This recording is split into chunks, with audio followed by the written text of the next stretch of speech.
Welcome, ladies and gentlemen, to the Gift of Gaming podcast in 2025. We hope your Christmas and New Year's was sufficiently overindulgent and, of course, gaming focused. In our first episode of 2025, we're looking back on all the gaming news from December, from Ubisoft looking for a buyout, to Xbox possibly no longer looking at exclusives, and even the news that publishers are delaying release dates in fear of GTA 6.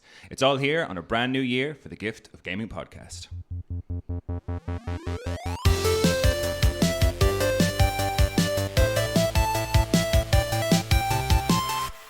All right, what's up? It's me, your host, Darren Wade, and today I'm joined by the artist formerly known as Mr. Xbox Games Pass himself, Luke Maycock, and of course the console-hating, PC-playing, lore-seeking, full-time Canadian himself, only back from the Great White North, Chris Robbins. It's happening. How are those energy levels, Chris? They're pretty low, man. My schedule's been all over the place. I'm kind of just napping more than just actually getting sleep, so... Steer a couple hours here and there. Yeah. That's tough. Yeah. That's tough. Yeah, if you hear snoring at some point during the show, it just means Chris has fallen asleep. Yeah, we won't wake him. Please ignore. He needs it. Yeah, he needs it. Luke, how was your Christmas and New Year's? We haven't done this since pre-Christmas. Yeah, good. It's been really good. I've been playing just buckets of games. Steam winter sales were kind to me. Yep. Yeah, I picked up a couple things. Gabe Claus came and I got like Baldur's Gate 3, which I've just been totally in love with. So good. I'm so late to the party, but it is just the best. You're so late to the party, but the majority of people still haven't finished that game. Like, yeah, one of these days. I had a thing the other day where I was up at a friend's house, and I've been talking about this game to other people, and people have been really good about not spoiling it. But I was talking to a friend up in his house, my friend John, and he was like, "Oh, where are you at in the game?" And I was like, "Oh, this is kind of happening." He was like, "No, but what act are you on?" And I was like, "I don't know." He was like, "But have you seen, like, what do you mean you don't know? Like, what's the last thing that's happened?" And I described it to him, and he was like, "Oh, so you're still on Act 1? And I was like, "Am I? I'm still on Act 1. Yeah, man. There's only 3 acts in the game, and I think my playtime on it's like maybe 190-ish hours, and I've never made it out to Act 1, and I'm probably around the same. I got a couple hours into Act 2, but like there's so many things that happen that I was like, oh, but I want to try this character, I want to try that loadout, or kind of class creation. So yeah, I have like 190 odd hours, and I'm not even close. Halfway through the game, I probably got at most. And I get the kind of hype around it where Larian, do you remember when it came out and studios were kind of not criticizing Larian, but kind of like announcing to the games industry that like, hey, don't expect this as that this is a ridiculous amount of content for a AAA game. And at the time I was like, pish, you're just not doing your work. And then I haven't even got to the end of Act 1, and I'd be happy if the game just said game over, like after I did my next thing. That's so much content. But the fact that there's 2 more acts is nuts. You got a lot. Now, in fairness, I think Act 1 is the longest in terms of content. I think Act 2 and Act 3 are smaller, but it's an outrageous amount for a game to have. But that was one of the things that really annoyed me. I was like, just pull your trousers up with other AAA companies and make better games. You know, that whole like on the defense being like, no, you can't expect a finished game. Yeah. Heavens, no, we wouldn't allow that. Like, you definitely don't own it. Yeah, Chris, what were you? I'm assuming you were Steam decking it, and you're back in Canada. Yeah, the same typical Canadian rotation of plenty of couch co-op games. But in my own time, I platinumed, as you say, Dave the Diver. Oh, what a game. What a game. It's pretty fun. I was kind of, I don't know, frustrated with a lot of it, though. There's like a lot of like, you just want to get back and fish, and there's just like 3 people trying to tell you, like, oh, you got to go do this, you got to go do this. No, you can't catch sharks today. You got to catch shrimp for this party that's coming up. And I was like, fuck off, man. Yeah. I loved it. And like, it was nice. I think towards the end of the game, I was getting a little bit of the fatigue. I was like, oh, I've done this, like I've maxed out my restaurant, and now I'm just kind of like doing the last, like you have to find Mjolnir in the like the actual hammer it trapped in ice, and then use that to kill a couple of fish to get like one of the trophies. And that took me a little bit like to find that. I was like, oh my God, like please. That's as long as mine was getting them fucking Tamagotchi things leveled up. Oh, so I was doing that right from the get go, because I did too, but I always ended up with the same shit, and apparently it's because you just have to like treat them differently. So. Starve them. Yeah, starve them. Like I've been starving them, teasing them, singing out a key. What is this? You have like there's an app, you have a phone with loads of apps, and you can do lots of things as a side to your general swim, your fishing for fish, and then working in the restaurant. But one of them is just like, it's essentially just a Tamagotchi. You hatch a thing, you have to feed it and play with it and train it and clean up its poo and make sure it's healthy. So it's essentially just like a really a simple Tamagotchi thing, but in order to get the trophy, you have to grow 5 different variants of the Tamagotchi. So yeah, it's a bit of a pain in the ass because it took me a while to realize that it wasn't like randomly if you just, because I was like trying to max out their food and their happiness all the time. Yeah. To be like, oh great, they're happy, but I always just grew into this dolphin thing, and I was like, I'm so fucking sick of you. Where's my other type? Like, you know, but we got there in the end, Chris. Yeah. I'm looking forward to In the Jungle, the DLC. I mean, I don't know if it's this year. Yeah. We don't know anything else about it though, do we? But I'm just glad that there's more Dave the Diver content out there. What's it called? In the Jungle? I think it's Into the Jungle. Into the Jungle, yeah. So I'm assuming you're just going to be diving in kind of more like swampy. Yeah, Amazon or Yeah, something. it's guaranteed it's going to be the same fucking game. And I'm okay with that. It's just like it's a Dave the Diver is really just a compilation of mini games, which Big is time. crazy. Yeah. Loads of them. And some of them are good and some of them are not so good. I think we did like the Dave the Diver review episode, and both myself, Craig and Colin all hated the fact that you had to clean your goggles. Remember that, like, there's that icy machine? I've never known a man. If they did it once, I'd be fine with Yeah. it. But then, like, every picture you take in the ice zone, you have to do it. And I'm just like, fuck off. This is too much for me. Yeah. Do you guys have any video game New Year's resolutions? Yeah, I want to. This is an ambitious one, but I do want to get a game on Steam. I do want to release a game on Steam this year. Nice. Okay. I have a visual novel. It's a really stupid idea for a visual novel that I really I just want it to be made. I don't even necessarily want to be the one to make it, but I just want it to be made. But I thought it'd be a good idea a good experience to do that and release it. So I'm making that in RenPy. It's not a complicated project. It just takes a lot of writing and revisions and stuff like that. And then when that's all done, when the writing part of the game is done, I kind of get to work on the art side of it and get it to look how I want it to look. Nice. So it's going to be fun. Yeah, that's what I'd like to do. But it's going to take pretty much all of 2025 to get. Do you have a working title at all? Yeah, I do. Do you want big news? Do you want to spoil it out here, or do you want to wait? Oh, I'll wait for now. I do have a title, but I'll wait. Okay, I'll hold off on that. What about you, Chris? Any New Year's resolutions? Going to stop buying loads of Steam games that you'll never play? Never.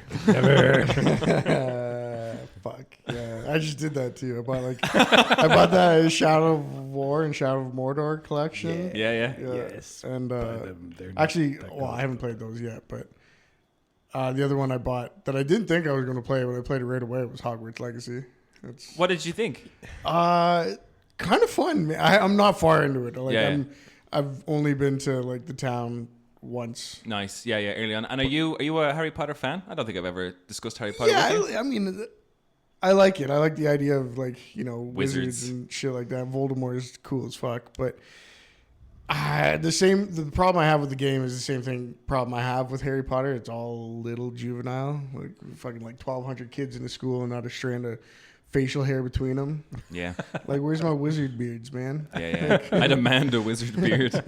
And because we really liked it, but I remember looking at the trailers that I thought it looked like a thing where you did your years in school like quite quickly, and then you went out and became a thing, like an auror or a whatever job you wanted, but that never materialized. It was just like you're just like, hey, random kid starts in his 5th year. That's never happened before. And it's okay. I mean, it's. I think it's fun, but I think the narrative of it has a lot of work to do.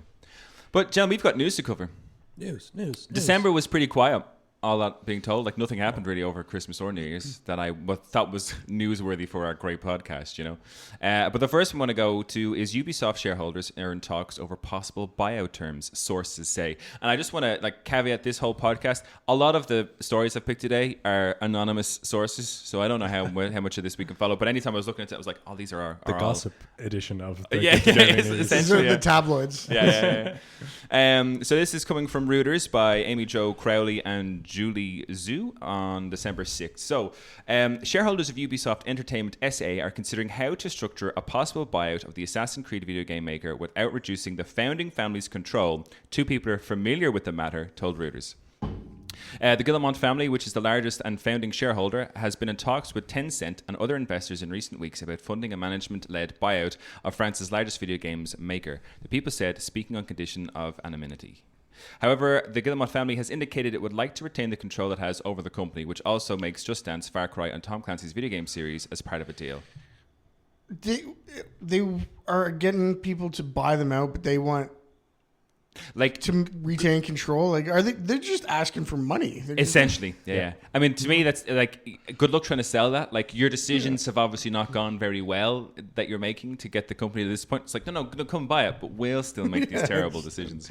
Tencent, currently the second largest shareholder in Ubisoft and China's biggest social network and gaming firm, has yet to decide whether to participate in the buyout and increase its stake in the company, one of the people said. This is partly because it has asked for a greater say on future board decisions, including cash flow distribution, in return for financing the deal, which has not been agreed upon with the Guillemot family, the person added. Discussions between the two parties are ongoing as Tencent also wants to prevent any potential hostile takeover of Ubisoft by other investors, adding that Tencent's plan is to remain patient and wait for the founding family to agree a deal. Tencent may opt not to increase its stake in Ubisoft as it considers its current direct holding of almost 10% in Ubisoft sufficient for maintaining its gaming business cooperation with the company. The person added. Tencent declined to comment, and a representative of the Guillemot family did not respond to requests for comment. So, quote, "We remain committed to making decisions in the best interest of all our stakeholders," a spokesperson for Ubisoft said. The quote continues, "In this context, as we have already indicated, the company is also reviewing all of its strategic options." In October, Ubisoft said it regularly reviewed all its strategic options, but declined further comment on a report of buyout interest. Shares in Ubisoft rose as much as 16% after this Reuters report, but the shares were trading up to 12.1% at 13.2 euros at the time of writing this report. The buyout talks come as some minority shareholders, including AJ Investments, have been pushing for either a take private or a sale of Ubisoft to a strategic investor amid the stock price plunge. The company's shares fell to their lowest level in the last decade in September after it cut its outlook on weaker than expected sales and postponed the launch of Assassin's Creed Shadows title. Who's going to buy into this, guys? I don't know. I don't know if you guys are of the same opinion, but Ubisoft has not had a good few years. No, everyone's of the same opinion, right? It's really bad. And their plan going forward, like their self-announced plan, seems to be, oh, we're just going to do more Assassin's Creed games, and they haven't announced any new titles. They keep missing and like doing stupid stuff. They're the company that released that DLC that locked you out of the base game if you didn't own the DLC. They can't get anything right now. They did have a success last year. That Prince of Persia game was, and they canned the studio. Yeah, it was their biggest success in years. Shocker. People were super into it, and they had already canned the studio by the time it came out. They are doing bad. Yeah, bad decisions, and it's mad as well because it's like, sometimes you think Star Wars is a license to print money in some regards, but them bringing out Outlaws was just an absolute flop as well. The game was, like, for the most part, incredibly boring. You know, you think Star Wars is licensed to print money? Yeah, I've always looked at them as just like kind of like the old, like the same way I look at superhero games. They're just they used to miss. So yeah, Diamond Dozen. Yeah, it's like that's fair. That's difficult bar to clear in terms of expectation. I mean, the best Star Wars game, arguably, I guess, but I'm pretty sure it was the Super Nintendo, and like they haven't been able to get that shit right since. Yeah, which one was that? Where you're Luke Skywalker. Yeah, it was like very 2D, very hard game. Like Contra. Oh yeah, I know the one. Yeah, that was kind of when it was at its best. Yeah, for sure. And Tencent, it's interesting that they're kind of everywhere. They kind of have been buying up everything for the last little while. So interesting that they don't feel a need to get their hat in the ring. But how, like, if you're an investor, why would you want to put more money in with the same people making all the same decisions? Like, where's the financial sense in that? Well, that's what doesn't make any sense. Like, they're asking for people to invest in them, but like they still want to retain control so they can continue making their poor fucking decisions. Like, yeah, it sounds like wacky. It sounds like they're just setting up the framework to sell the whole company completely someday. Yeah, but they don't want to do it now. Yeah, but they're getting the ball rolling. And it's crazy as well because, as you said, with that Prince of Persia studio being closed down, that was probably like a low cost, high income kind of studio because the game isn't like a massive AAA. It probably doesn't like spiral out of control cost wise for a thing like that. But madness. And what's interesting as well, because I'm applying for a lot of games jobs at the moment. Ubisoft have been hiring like crazy the past year. Like the past year or two, they've been crewing up on so many different projects in so many different studios around Europe. And do you reckon that's like turnover, or? I don't think it's turnover because of the the variety of jobs that there are. I think these are new projects that they're. It's interesting that you say that, because there's another part like later on in the article where it says this week it announced it would discontinue development of its gaming title X Defiant, and as a consequence closes production studios in San Francisco and Osaka. Yeah, that's the other one. And ramp down production in Sydney. Ubisoft is run by the Guillemot Fund, which owns 50%. Blah blah blah. But like they're closing down a couple of studios as well. So I wonder, is that like turnover, or they're just like you said, are they just like running headless at the minute to be like, well, let's just pump the money we don't have into these projects that probably won't be successful. It's some kind of gambit. Like they're going all in on some strategy here, and it seems to be a bit of a death rattle. And it was, as you said, Chris, one of the decisions that really annoyed me, like you're saying, oh, that DLC thing, that if you didn't own that, you couldn't play the base game anymore. I remember there was some Settlers game, it's the name Settlers of something, and I was like, oh, this looks really fun. And I turned it on, like clicked new game, and it said, please log into your Ubisoft account. And I was like, no. And I uninstalled it off the game immediately. I was like, this is not something I want to... Like, I just want to play my game. I don't want to have to sign up to... I bought the game. Well, I mean, it was free on the PlayStation. I didn't buy the game. But I'm like, I'm here. I want to play the game. I just shouldn't have to sign up for anything else to go and do that. So, bad decisions. Ubisoft isn't the only one to be doing that. There's but at least... so many companies. Even Settlers does that. Settlers. Civilization. Civ, yeah. No, you don't have to sign it. You can have link. to. Well, maybe not on the console, but on PC, because they just bricked Civ 5. It's unplayable right now because they removed the 2K launcher, but it broke the game. Now people can't play it, and people are like throwing fits. They'll fix it. I'm sure they'll fix it. I love Civ 5. But that's the thing, because I think for the console you can choose to link your 2K account when you log in, but it's not a must do, whatever. No? No, which is great. great. You have to on PC. It's madness making. That was so bad like 10 years ago, like in the 2012 to 2014, like every game had a proprietary thing you had to sign in for. It was the worst. Yeah, it's like no one wants that, and I don't know how that is serving you as a company either. But anyway, on another note, the Nintendo Switch has now outsold the PS2 in the US. This is coming from The Gamer by Jack Coleman. Happened. December 18th was when this was published. The PlayStation 2 has long been considered the most successful game console of all time, having sold over 160 million units worldwide. However, people have been predicting that the long lifespan of the Nintendo Switch may eventually threaten the undisputed dominance of the PlayStation 2, and this inevitably has reportedly come to pass. Well-known industry analyst Matt Piscatella is reporting that data from the market research company Circana suggests that the Nintendo Switch has now outsold the PlayStation 2 in the United States. This is a significant milestone for the console, as the Switch has already outsold the PS2 in Japan, meaning that this recent data suggests the Switch is now bigger than the PS2 in two of the world's biggest gaming markets. It should be noted that neither the PS2 nor the Switch are actually the best-selling consoles ever in the United States. What do you guys, before I go on, what do you reckon is the best-selling console in the US? I thought it was PlayStation 2. It could be Game Boy. Yeah, I was thinking Game Boy as well, but The Nintendo DS. Nintendo DS? Yeah, it sold... Oh. The handheld is a stalwart, having sold only 6 million fewer units than the PS2 worldwide, supposedly. So the lifespan of the Switch, originally released in 2017, has been a lucrative one for Nintendo, following the relative failure of the Wii U. The Switch represents a massive bounce back for the Japanese conglomerate. Although the Switch's numbers have been declining for a while, this trend is set to continue as Nintendo prepares to announce the Switch's successor. I don't know how they're still getting numbers, man. Like, who doesn't own a Switch yet? Right? Like, how are they still selling them? It just doesn't make any sense. It's like, what are we talking, like 3, 7, 8 years almost now down the line? Yeah, about 8 years. Nearly 9. Yeah. Hats off to them. Crazy. Still not good enough to overtake the PS2, though. Worldwide, that is. Worldwide. Given that Nintendo has confirmed it won't be revealing the Switch 2 until the end of this financial year, March 2025, we can probably expect the console to release for the holiday period in 2025. This gives us an idea of some of the potential launch titles like Pokemon Legends ZA, which is set to release also in 2025. There's a constant rumor mill of prototype Switch designs involving Chinese manufacturers and no small amount of intrigue. The reality is that we don't know what the new console will look like, but everyone suspects it looks like a bigger Nintendo Switch. As they say, if it ain't broke, don't fix it. Do you think the Switch 2 will sell? Like, if it is just a bigger, more powerful version of the Switch, do you think it's going to be a successful sell? Yeah, well, yes. I think it's going to be a successful sell regardless of the specs. I think the brand is just obviously immaculate. Like, they'd have to...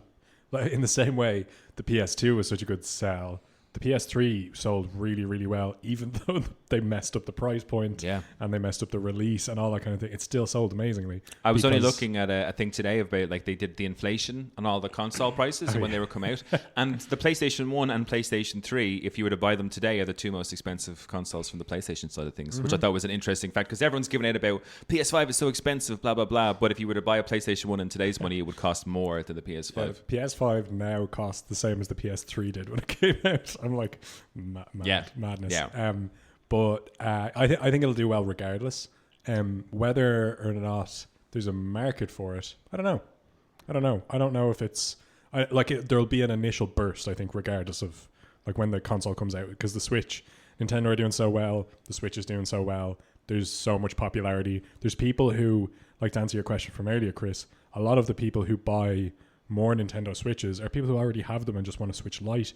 Maybe they want to Switch Lite for their kids. Or the OLED because they're like nicer screen. Or the OLED or that kind of thing. They've really managed that side of it really well, I think Nintendo have. So, yeah, I think it'll be successful in the short term. I don't know about the long term. Chris, will you buy a Nintendo Switch too? I think it's going to be another Wii U situation. Oh, really? Yep. No. A big flat fail? Yep. I think it's essentially either too much in the same direction, probably not that much more powerful, and unlikely to have better games than, like, because they're going to have to release with like Metro Prime. The new Metro Prime already looks like shit. It does. Nobody wants that. Although is that coming out on the Switch? No, it was announced for the Switch, for the normal Switch, so I think it might be a cross console one for sure. Right. So they have to come out with a new Zelda, which I'm sure won't be for years because they just had Tears of the Kingdom. They need a new Smash to take out Ultimate, which is that even possible? Yeah. Like, fuck off. That's going to be tough. A 3D Mario, like, because that's the thing as well. There's not going to be nothing. There's no noise of any games that are going to be nothing. It's just two negatives.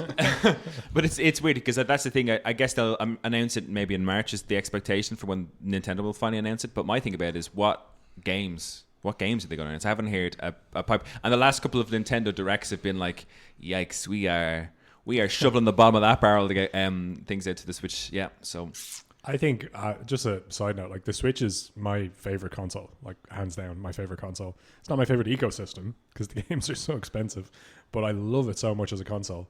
I think I am personally just very excited to see what they come up with in March or whenever that is. Is there anything that Nintendo would be selling you with the Nintendo Switch 2 that would make you not want to buy it, Luke? Or are you going to be like, I'm getting on that Nintendo Switch 2 train? No, I think it does come down to the games for me, because again, Nintendo games are so expensive. So if the games aren't that great, what's the point? It'd be great to have a Switch 2. I think they're going to scramble and try to push the fact that you'll be able to run games that are already out but can't run on Switch. But Switch 2 will be able to handle them. Like, I don't know, Space Marine 2 or something. PS4 kind of style games or some and shit. It's just like, we've been able to play that shit for years. Yeah. They might have pushed themselves into a bit of a corner, because with the Switch they set it up that the air conditioning went down. I don't know if the listeners can I don't know if you guys were able to hear that before, but it's so peaceful in it's here so now. Peaceful all of a sudden. I think Switch kind of pushed itself into a bit of a corner where it set up a console with certain specs, and it got all the developers to design to those specs. So there's nothing like all my Switch experiences that I enjoy because they play perfectly on the Switch.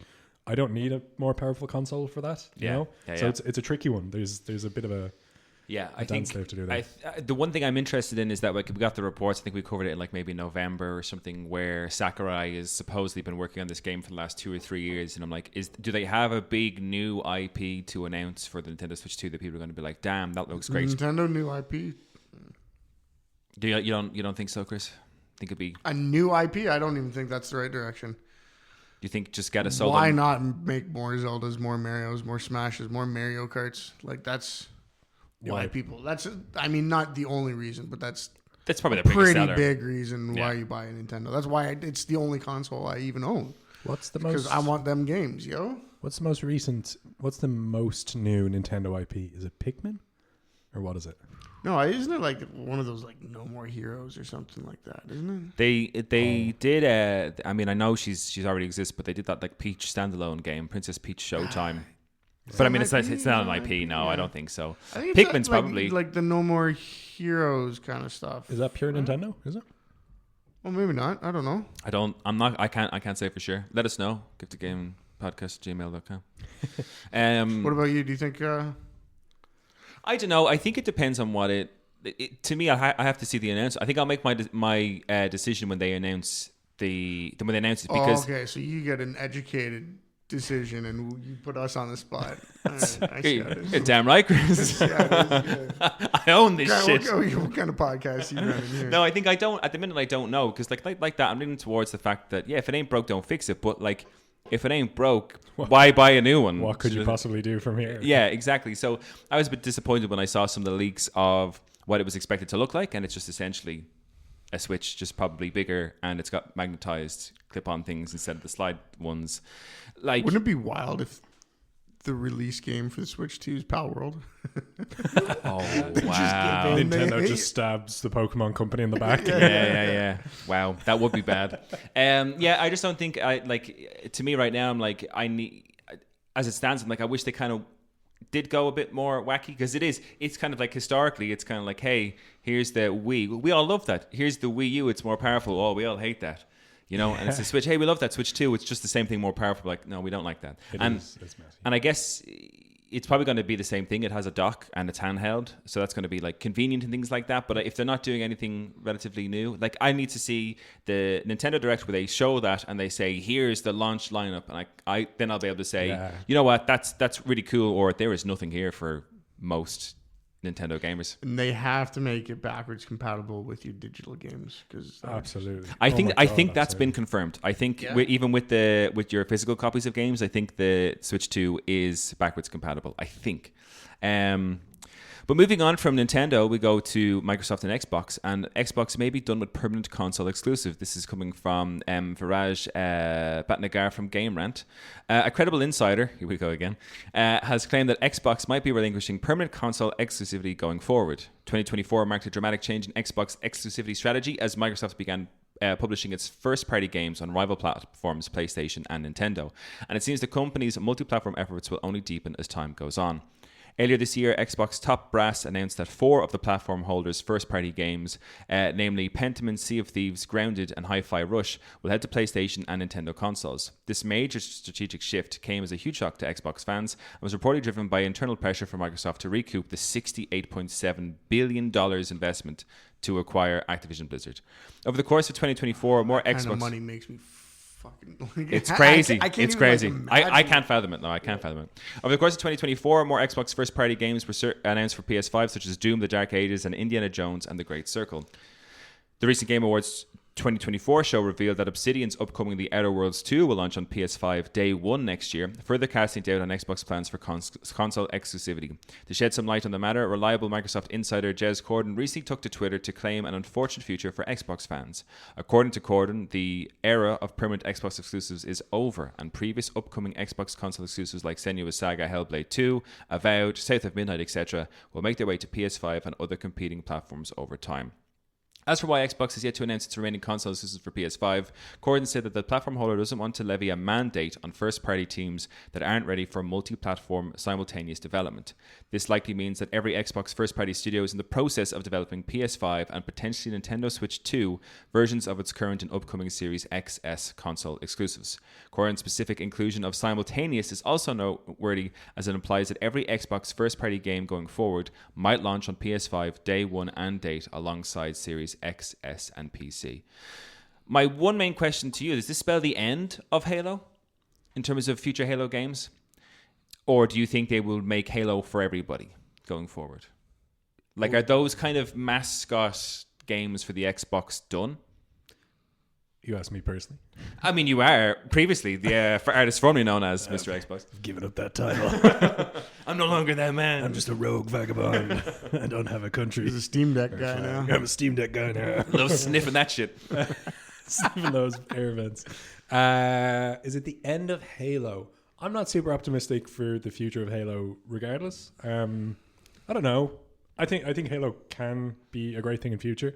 Whether or not it's going to stay, I think it'll always have a mascot hood kind of situation with the Xbox. I don't think anyone else, because they can still manage the image and the advertising and stuff like that around that, so it can still remain the mascot. I don't like one of the people speaking in the article there, I think it was Jen Courtney, was saying James Corden. Is it actually James Corden? That's so funny. James Corden himself? Jez Corden, excuse me. Jez Corden. Yeah. Said that it's bad news for Xbox fans that like these titles are going to other consoles. That doesn't strike me as bad news. I don't see why that's bad news. I think it goes down to the old console war thing where people are like, my thing is better than your thing. But as far as I'm concerned, everything should be available everywhere. You know, financially it makes sense. I think for the fans and like cross-play, all that kind of stuff. I think what it should come down to is like, which infrastructure do you prefer more? Like, do you like looking at the Xbox menu? Do you prefer looking at the Sony PlayStation? Like, do you like Xbox's, their systems and how they're doing with the cloud, or do you like PlayStation's more remote play and focus on those kind of things? But the shit should be just available everywhere. Like, Naughty Dog would be singing if they could have put The Last of Us 1, 2 on Xbox and PC and in a really bad version on the Nintendo Switch, like, you know? Yeah, absolutely. And it's just as someone who, like, as gamers, it's really annoying. That's what you want to call us, yeah. It's really annoying it's more annoying than anything else that I'll play like a game that's a console exclusive on Xbox and I can't talk about it with anyone. Like, I'm just playing it for myself and having the experience, and then I don't know, looking on the Reddit or something. They mentioned one South of Midnight, and I was actually I watched that Xbox showcase, whatever they call it. I think it's the Xbox showcase, and they announced that game and I was like, damn, that looks so good, but I'll never really probably be able to play that unless I get involved in the Xbox infrastructure. I'm delighted that it's coming to PlayStation 5, and I think that should be like something that everyone should share, because the age of exclusivity is probably not good or positive for the industry as a whole. For consumers, I don't think it's great for people who like games, so I don't really mind this. It's nice, and it's interesting to see how that plays into obviously Xbox's broader strategy of turning everything into an Xbox. It kind of makes sense. It kind of lines up with that vision. But I don't know. I don't think it's a bad thing at all. I think it's exciting. Yeah. Let's go. Okay, so before we move on, I just want to let the listeners know about our Patreon. I'm actually going to do like an organised promotion skit in the episodes now. So if you haven't heard already, for the cost of a coffee a month, you can gain access to all of our post shows, including extra gaming news, the Gift of Gaming Battle Royale, where we pit video game characters against one another in the ultimate showdown, and early access to any of our Gift of Gaming Games Club episodes, where we review our times with new and old games.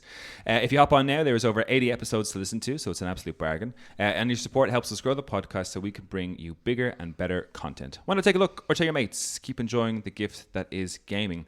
And also, if you want to get in touch, our hopes here at the Gift of Gaming podcast is to create a community of like-minded gamers to discuss all things video games. Although we are terribly out of touch on social media, 2025 is the year of change, and we, as in I, hope to expand out and update. Chris, you can't be laughing out here, right? I'm taking this very seriously.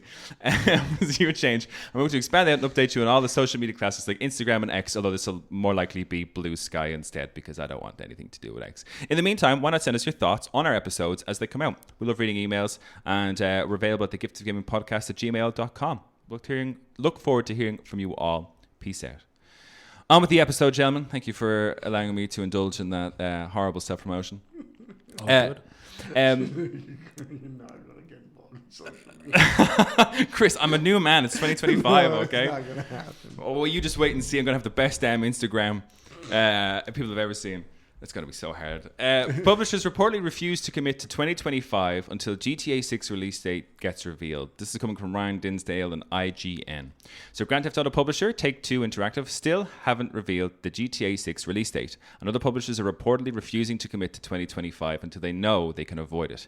Anonymous sources familiar with publisher deliberations told Bloomberg that the anticipation for Rockstar's game's next big title is so high that it's causing ramifications for the rest of the video game industry. GTA 6 is currently scheduled for a vague fall 2025 release, but many are cautious of a delay since Rockstar hasn't said anything about the game in over a year since it released a record-breaking trailer showing off the modern Vice City. Publishers therefore want to see if Rockstar will release GTA in fall 2025 or postpone it to 2026, essentially so they can do the opposite. Grand Theft Auto is such a colossal franchise that rivals are scared of it monopolizing consumer attention, and GTA 6 in particular is expected to be the best-selling game of all time. The GTA 6 trailer, which reintroduced fans to Rockstar's take on Miami Vice City, features a ton of intricate details and plenty of references to wild and wacky real-life events. While the game was revealed as a PlayStation 5 and Xbox Series X and S game, PC players were left frustrated, though not necessarily surprised, that their platform was left off the list. They weren't the ones a little peeved, though, as several developers from Rockstar itself took to social media to express their frustration at the trailer leaking early. In fact, the entire industry shared the disappointment that the exciting moment was dampened. Several streamers were also hit with content strikes and takedowns in the wake of the leak. Regardless, it still surpassed Minecraft to become the second most watched video game trailer of all time. I didn't even know Minecraft had a trailer. It's news to me too, actually. Kind of off topic though. Did you see all the tweets from Notch about like Minecraft 2? No. No. Yeah, No. yeah, he's teasing Minecraft too. I was looking But at he's his Twitter. also I was looking at his Twitter the other day. insane. He's so- nuts. Yeah, he's Yeah. insane. So it's all just. I think I saw a video of his where he's living right now, and he's living the absolute life. Big old pool. I think he's got like M&M dispensers for breakfast and things like that. Yeah. Living the dream. Are you guys surprised by the news that people want to avoid GTA 6 release dates?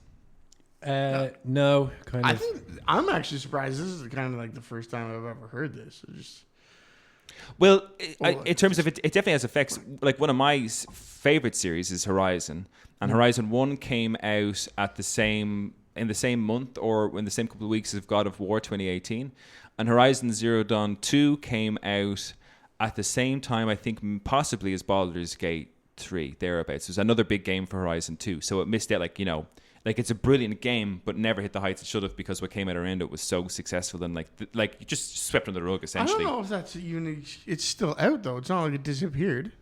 No, but wasn't as successful as it probably could have been had they released it at a different time period in history. Yeah, because people only have a limited amount of time to play games. Most And people income, do. yeah. And income, so they're going to choose a game for a period, and if it comes, man, I know Outer Wilds People came out got to the stop same. buying the release game and wait until they go on for like half off and get two of them.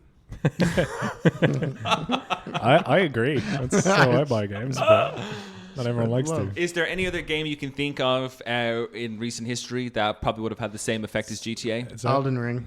Oh. You reckon Elden Ring is a bit of a game killer? Luke, did you have any others? In No, mind? I had the same experience for Outer Wilds because I played Outer Wilds shortly after it came out, but it came out the same month as Outer Worlds. Yes, which has always confused me. Luke. That's just marketing wise. That was a nightmare decision, and people got the two confused all the time. No, I don't. I'm trying to think of game killers. I think Elden Ring was definitely one. Final Fantasy Rebirth could have been too, actually. I think, and to me it makes sense, but it being the second installment of a three-parter of a pretty wacky story, I don't think that, because that never reached the heights that they expected to, and I think it was a fairly kind of clear... Oh, yeah, I guess, I've been saying this for a while now, like, this trilogy, each game is only going to have less success.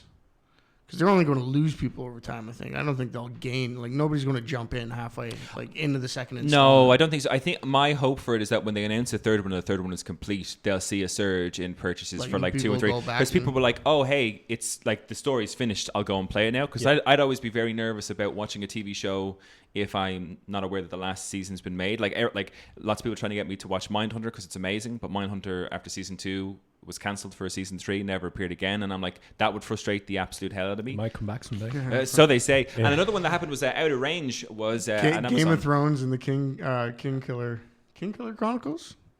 Just 2 unfinished book series. There you go. He's got a habit of not finishing books, Do you guys think GTA 6 will be the greatest selling game of all time? Yes. Because GTA 5 was. Or it was like damn well close. I think did Minecraft stupid still numbers. has the top numbers ahead of GTA 5, but I think in terms of money-wise, GTA 5 has been the most successful from a monetary perspective. It took a while for Minecraft to take the spot from GTA 5. So I think it's like Tetris was number 1, and then GTA 5, and then Minecraft for the longest time. Minecraft has the edge because it's available on So many things. anything. everything. Yeah. But GTA 5 just sold like nuts numbers and has been so successful. My only argument against it, I'm leaning more towards it will be, a great game or a great selling game and probably break records. But GTA 5 didn't come out in the at like advent of woke culture. So I'm wondering. Oh, that's true. GTA 6 in this whole new woke age we live in. How they'll navigate it. Yeah, how it'll land. GTA 6 gonna get cancelled. Whoa. Maybe. Yeah, kids Maybe. Kids be crazy, man. Kids be crazy. A bit to the point of like it getting delayed. I think that was quite expected that it would be so like readily delayed because there were so many like after GTA 5 and like a little bit after that with RDR 2. Rockstar went through the crunch. They haven't got the greatest record really for that. Really bad PR around their crunch culture in Rockstar, so they don't want to be seen to be repeating the mistakes of the past. Yeah. There, so there was always going to be a very not concrete release date. I think if there's one game that could be as big as a killer as GTA 6, it's got to be Kingdom Hearts 4.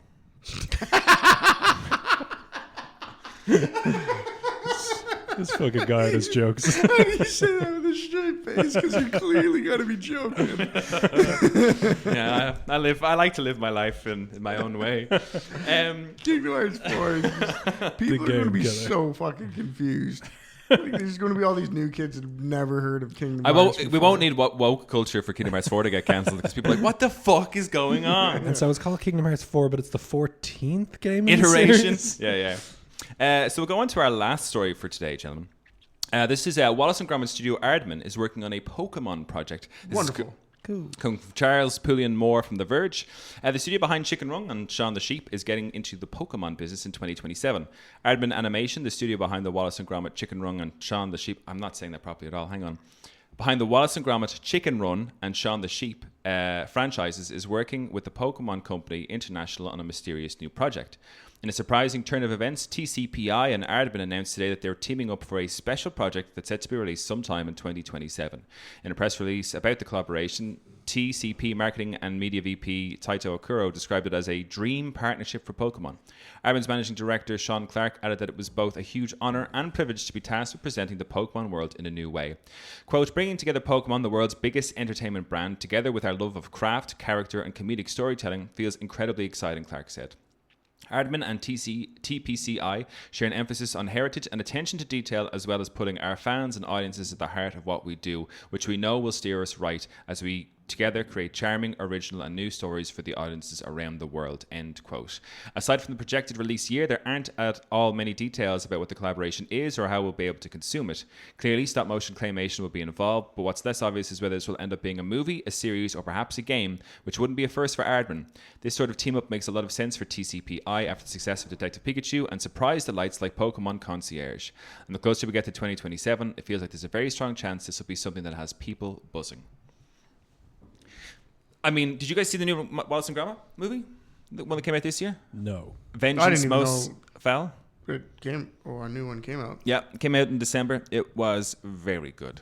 A new guy was voicing Wallace as well. Did an amazing job. Just sounds just like Wallace. But I watched it and because I think the ones they had before that were like Curse of the Were-Rabbit and that Baker's one where the woman's trying to get all the bakers killed and I can't remember what that one was called. There's one with a chicken stealing a diamond or something. Right? Yeah, so the Vengeance... Penguin. Penguin, but he's dressed, he puts a rubber glove on his head and he disguises himself as a chicken. Yeah, that's the whole skit. But this one is about his revenge.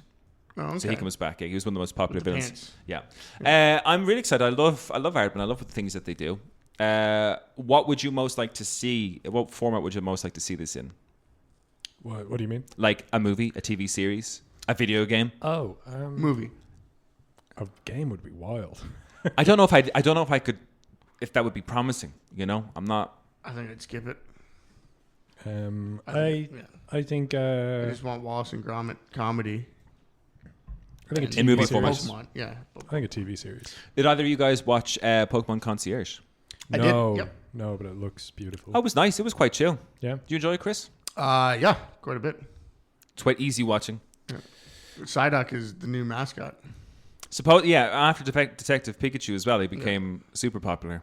But he was amazing in Detective Pikachu, I have to say. That's it. That's all the news I have for you guys. December was pretty quiet. Pretty light. Pretty light on the old news. But for our listeners, Patreon, if you're interested, we will be jumping into our Battle Royale series. We will be finalising the last 3 spots. We'll be jumping through them quite quickly to the last 3 fights. If you're keen to see Mega Man go up against Joanna Dark or Mario versus Akuma, check out our Patreon at patreon.com/thegiftofgaming. Luke, Chris, on this very wet and miserable Irish day in the new year, thank you very much for joining me. Thanks for having us. Yeah, you're welcome. Thanks for picking me up to get me here. I appreciate that. It would have been a pretty horrible day to walk. Yeah. And to our listeners, Happy New Year, and as always and forever, keep enjoying the gift that is gaming. Peace out. Peace out.